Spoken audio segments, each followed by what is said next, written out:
Hi అందరికీ good morning శుభోదయం. Welcome back to my channel. Subscribe చేసుకోండి, లైక్ చేయండి, షేర్ చేయండి. జై శ్రీరామ్, జై జై శ్రీరామ్.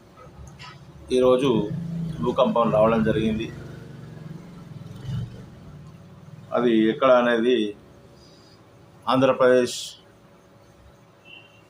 విశాఖలో స్వల్ప భూకంపం సంభవించింది.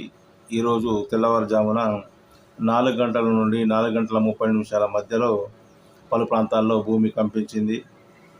విశాఖలోని గాజువాక, మధురవాడ, రుషికొండ, భీమిలి, కైలాసపురం, మహారాణిపేట, విశాలాక్షి నగర్, అక్కాయపాలెం తదితర ప్రాంతాల్లో కొన్ని సెకండ్ల పాటు భూమి కంపించింది.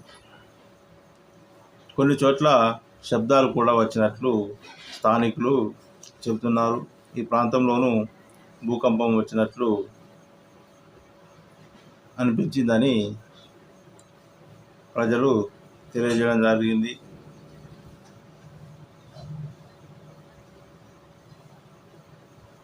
అలాగే ఒక విషాదకరమైన వార్త, 3 కూతుళ్ళు మృతి, తల్లికి తీరని శోకం.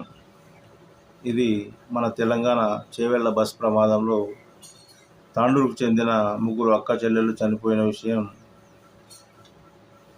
చాలా బాధాకరం. ఆసుపత్రి వద్ద వారి తల్లి విలపించిన తీరు కంటతడి పెట్టిస్తుంది. 3 హైదరాబాద్లో చదువుకుంటున్నారు. హాస్టల్కు వెళ్తుండగా ఇలా జరిగింది. MBA పూర్తయ్యాక జాబ్ చేస్తా, హైదరాబాద్కు తీసుకెళ్తా అని కూతురు చెప్పేది. ఇప్పుడు మా పిల్లలు మళ్ళీ తిరిగి వస్తారా అని ఆ తల్లి విలవిల ఏడుస్తూ చెప్పడం జరిగింది.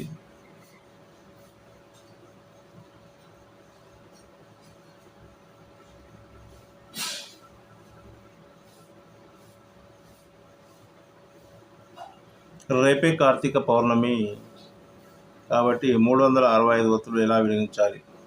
పురాణాల ప్రకారం ఈరోజే పరమేశ్వరుడు త్రిపురాసురుడు అనే రాక్షసుడిని వధించాలని చెప్తారు. అందుకే దీనిని త్రిపురి పౌర్ణమి అని పిలుస్తారు. కార్తీక పౌర్ణమి రోజున పాటించాల్సిన ఆచార నియమాలు గురించి నేటి పరమార్థంలో మనము తెలుసుకుందాం.